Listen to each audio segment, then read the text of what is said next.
રાજકોટમાં આવેલ crystal school ખાતે આગામી તારીખ 20 થી 22 એમ ત્રિદિવસીય સ્કિલ એક્સપોનું આયોજન કરવામાં આવશે, જેમાં ક્રિસ્ટલ સ્કૂલના ધોરણ કેજી થી લઈને ધોરણ 12 સાયન્સ, આર્ટ્સ અને કોમર્સ સુધીના 1700 જેટલા વિદ્યાર્થીઓ ભાગ લેશે। આ ત્રિદિવસીય ક્રિસ્ટલ સ્કૂલ એક્સપોમાં અલગ અલગ થીમને ધ્યાને લઈને વિદ્યાર્થીઓ દ્વારા પ્રોજેક્ટ અને પરફોર્મન્સ કરવામાં આવનાર છે। આ અંગે વધુ વિગત अब तक મીડિયાની મુલાકાતે આવેલા ક્રિસ્ટલ સ્કૂલના કેતન પ્રજાપતિ તેમજ વિદ્યાર્થીઓ દ્વારા માહિતી પૂરી પાડવામાં આવી હતી। My Ketan Prajapati, managing trustee crystal education system. સૌ પ્રથમ તો હું अब तकની ચેનલ અને ખાસ કરીને સતીશભાઈને આજે સ્પેશિયલ પર્સનલી ઇન્વિટેશન દેવા માટે અમે લોકો આખી અમારી ટીમ આવી છે કે ક્રિસ્ટલ એક્સપો 2024નું સરસ મજાનું અમે લોકોએ આયોજન કરેલું છે।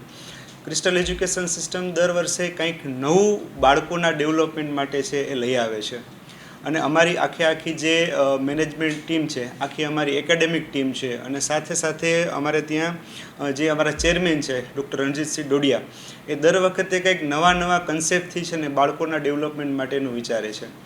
રેગ્યુલર અમે લોકો function, annual function, sports carnival, academic activities, cultural activities, sports activities આ બધી અમે કરીએ છીએ।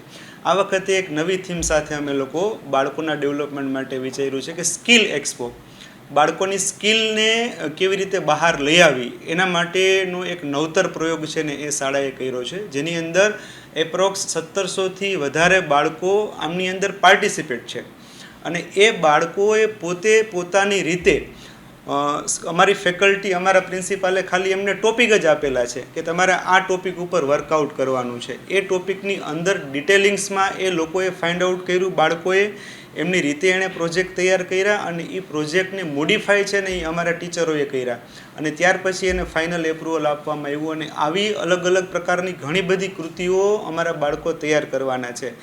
કેજીથી ચાલુ કરી અને 12 સાયન્સ, કોમર્સ અને આર્ટ્સના જે બાળકો છે એની એજ પ્રમાણે અને એના લેવલ પ્રમાણેની સ્કિલ છે ને બહાર કાઢવાનું કામ છે ને ક્રિસ્ટલ એજ્યુકેશન સિસ્ટમ કરે છે। કેજીના બાળકો, નાના બચ્ચાઓએ સરસ મજાની ફેરીલેન્ડ, સરસ મજાના સર્કસ તૈયાર કરેલા છે કે જે આપણે આબુહૂબ જે સર્કસ જોતા હોય ને એ સર્કસ જોવાની મજા આપણને એમાં આવે અને એનાથી આગળ એમની એજ પ્રમાણે દરેક બાળકોએ છે અલગ પ્રકારના પ્રોજેક્ટનું આયોજન છે એ કરેલું છે। ખાસ કરીને એઆઈ, આર્ટિફિશિયલ ઇન્ટેલિજન્સ જે છે આખું કન્સેપ્ટ, એમાં અમારા 12 સાયન્સ, કોમર્સ અને આર્ટ્સના જે મોટા બાળકો છે એ લોકોએ એઆઈ ઉપરની ટેકનોલોજીને ધ્યાનમાં રાખીને અલગ પ્રકારના પ્રોજેક્ટ્સ છે ને એ ક્રિસ્ટલ એક્સપોની અંદર છે એ રજૂ કરવાના છે। સાથે છે ફ્લાવર વેલી છે, થીમ ફ્લાવર છે, સાંસ્કૃતિક કાર્યક્રમ છે, લાઈવ પરફોર્મન્સ। સૌથી મહત્ત્વની વસ્તુ એ હોય છે કે ભાઈ બાળકને સ્ટેજ મળે, સ્ટેજ ફિયર એમનું દૂર થાય, એમના માટે લાઈવ પરફોર્મન્સ છે ને એ બાળક પોતે છે કરતો થાય। નાની બાબતોને અલગ રીતે સરસ મજાની રીતે કંડારવામાં આવી છે। આ વખતે બહુ સરસ એક નાનો એવો પ્રોજેક્ટ અમે લોકોએ રાખ્યો છે કે દરેક વિદ્યાર્થી પોતાના ફેમિલી મેમ્બરનું એક સરસ મજાનું છે ને એ તોરણ બનાવીને આવે છે કે એ તોરણની અંદર વિદ્યાર્થીનું નામ, પછી એના જેટલા ફેમિલી મેમ્બર્સ છે, એના દાદા, દાદી, કાકા, કાકી, મમ્મી, પપ્પા, ભાઈ, બહેન, આ બધાની આખું છે ને એક સરસ મજાનો એ પ્રોજેક્ટ તૈયાર કરીને આવે છે। આ શાળામાં જેટલા વિદ્યાર્થીઓ ભણે છે એ બધા વિદ્યાર્થીઓએ આ કન્સેપ્ટથી છે ને આ પ્રોજેક્ટ તૈયાર કર્યો છે અને એને અમે હેંગિંગ કરવાના છીએ અને વાલીઓને કહેવાના છે કે ભાઈ આ આખી શાળા પરિસરમાં જ્યાં તમારા બાળકનું આ તોરણ હશે એ તમારે ફાઇન્ડ આઉટ કરવાનું છે। એટલે એક નવી ઉત્તેજના સાથે છે ને અલગ નવા કન્સેપ્ટથી અમે લોકો આ ક્રિસ્ટલ એક્સપોનું આયોજન કરી રહ્યા છે। મોટા બાળકો જે છે કે જે કોમર્સમાં ભણે છે, પ્રેક્ટિકલ લાઈફમાં એમને અત્યારે જે ભણે છે એ કેવી રીતે યુઝ થશે, એનો એ લોકો ઉપયોગ કેવી રીતે કરી શકશે, એના માટે અમે અલગ આખું બિગ બાઝાર છે ડેવલપ કર્યું છે કે જેમાં બાળકો પોતાની રીતે એ અલગ પ્રકારની વસ્તુઓ વેચવાનો પ્રયત્ન કરશે।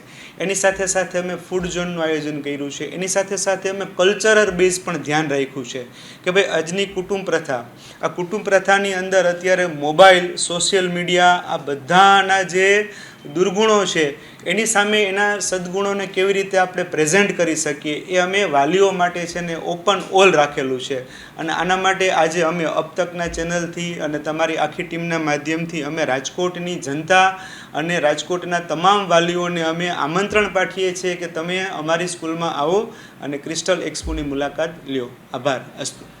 મારું નામ સંગીતા ડોડિયા છે। ક્રિસ્ટલ સ્કૂલમાં દર વર્ષે બાળકનો સર્વાંગી વિકાસ થાય એ ધ્યાનમાં રાખીને દર વર્ષે વાર્ષિક આયોજનનું આયોજન કરીએ છીએ. તો આ વર્ષે પણ ક્રિસ્ટલ સ્કૂલમાં મેગા ઇવેન્ટનું આયોજન કર્યું છે કે જે વિશાળ ક્રિસ્ટલ સ્કિલ એક્સપોનું આયોજન કર્યું છે, જેમાં અલગ અલગ ઝોન, સાંસ્કૃતિક ઝોન છે, મેથ્સ ઝોન છે, ફેરીલેન્ડ છે, પપેટ શો છે, ટ્રેડિશનલ પપેટ શો કે જે અમારા કિડ્સ છે એ આખું રજૂઆત કરવાના છે. બાજાર છે, ફૂડ ઝોન છે, આવી રીતે અલગ અલગ બાળકની અંદર જે આવડત છે ને એ પોતે જ રજૂ કરવાના છે. તો 20, 21, 22ના જે ક્રિસ્ટલમાં સ્કિલ એક્સપોનું આયોજન કર્યું છે, જેમાં આપ સૌને આમંત્રણ કે આપ એક વખત વિઝિટ લો. ક્રિસ્ટલ સ્કૂલની અંદર 1700 બાળકોએ આ સ્કિલ એક્સપોની અંદર પાર્ટિસિપેટ થયા છે અને એ અલગ અલગ રોબોટિક્સ છે, આવી રીતે સાયન્સ પ્રોજેક્ટ છે, એવી રીતે એ લોકોએ અલગ અલગ પાર્ટિસિપેટ થયા છે. બાળક વિદ્યાર્થી છે, વિદ્યાર્થીએ જ પોતાની આવડતને રજૂ કરવાનું એ લોકોને એક પ્લેટફોર્મ મળ્યું છે અને બાળકોને પોતાના જ આઈડિયા છે એ લોકોએ એક ઓમ જોઈએ તો આ કામ છે ને 1 મહિનાનું કામ છે, પણ અઠવાડિયામાં જ એ લોકોએ આખી તૈયારી છે કરી છે. વિદ્યાર્થીએ છે, ટીચર એમને વિદ્યાર્થી પોતાની રીતે છે ટોપિક છે એ તૈયાર કરીને આવ્યા છે અને એમાં ટીચરે એમને થોડુંક ગાઈડ કર્યું છે અને સાથે મળીને એમની તૈયારી છે એ કરી છે. મારું નામ કાનાબાર હેમાંસી છે. હું 11th કોમર્સમાં અભ્યાસ કરું છું. અમારા ત્યાં નાના છોકરાઓએ સાયન્સમાં સ્માર્ટ વિલેજ પ્રોજેક્ટ તૈયાર કર્યો છે, જેમાં પહેલાંના ગામડાના ડેવલપ કેમ કરવું તેના માટે સિંચાઈ પદ્ધતિ છે, નાના સોલાર ફીડ્સ કર્યા છે, કઈ રીતે બળદમાંથી ટ્રેક્ટરનું એટલા વિકાસ થયો છે, બધું દર્શાવવામાં આવ્યું છે. પછી ગ્લોબલ વોર્મિંગનું છે, ઘણા બધા એક્ટિવિટી છે, હાર્ડનું છે. અમારા બધા ફેકલ્ટીઝ હેલ્પ કરી છે, સ્ટાફ હેલ્પ કરી છે, બધાના સપોર્ટથી અમે કર્યું છે. એક ગ્રુપમાં 4 મેમ્બર છે. હજી ઘણી જગ્યાએ લાઇટની પ્રોવાઈડ નથી થયું તો એ થઈ શકે, સોલારનું ઓછી અર્થી ઘણી જગ્યાએ પ્રોવાઈડ નથી થયું તો એ કરી શકે, એનર્જી મળે છે, પછી વીજળીનું પણ છે કે એનાથી વીજળીની બચત થઈ શકે છે, એના માટે સોલાર ઇમ્પોર્ટન્ટ છે. મારું નામ વાલોદરા શ્રેયા છે. હું 11th કોમર્સ ગુજરાતી મીડિયમમાં અભ્યાસ કરું છું. અમે અલગ અલગ રીતે બધી મીન્સ કે લાઈવ પરફોર્મન્સ છે, સાયન્સ એક્ઝિબિશન છે, મેથ્સનું છે, તો મેથ્સવાળા છે ને પઝલ બનાવે છે, મીન્સ કે એમાં ગેમ્સમાં બધું શીખવા મળે છે, એ ગેમ્સ રીતે છે. પ્લસ કે સાયન્સમાં પીએચ એટલે સોડા માટેનું છે, પછી અલગ અલગ ગ્લોબલ વોર્મિંગનું છે, લાઈવ પરફોર્મન્સ થશે, મીન્સ કે અમે બધા સ્ટુડન્ટ છે ને સ્ટેજ રેડી થશે અને ત્યાં અમે પરફોર્મ કરશું. મારો રોલ છે ને વિંગ્સ ટુ વુમનનો છે, એટલે આજની સ્ત્રી શું કહેવા માંગે છે દુનિયાને એ કહેવા માટેનો અમારો પરફોર્મન્સ છે. હા, અમારો ડાન્સ વિંગ્સ ટુ વુમન ઉપર છે. તો મીન્સ એમાં અમે એમ જ કહેવા માંગે કે આજકાલ સ્ત્રીઓ ઉપર કેવા કેસ થાય છે, બલાત્કાર થાય છે, એવી રીતે અલગ અલગ કે એની ઉપર ખોટી દ્રષ્ટિ નાખે છે દુનિયા. તો અમે એ જ કહેવા માંગીએ કે એ બધું નથી કરવાનું. સ્ત્રી પુરુષ કરતાં એક સ્ટેજ ઉપર છે, એ અમારો તાત્પર્ય છે કહેવાનું.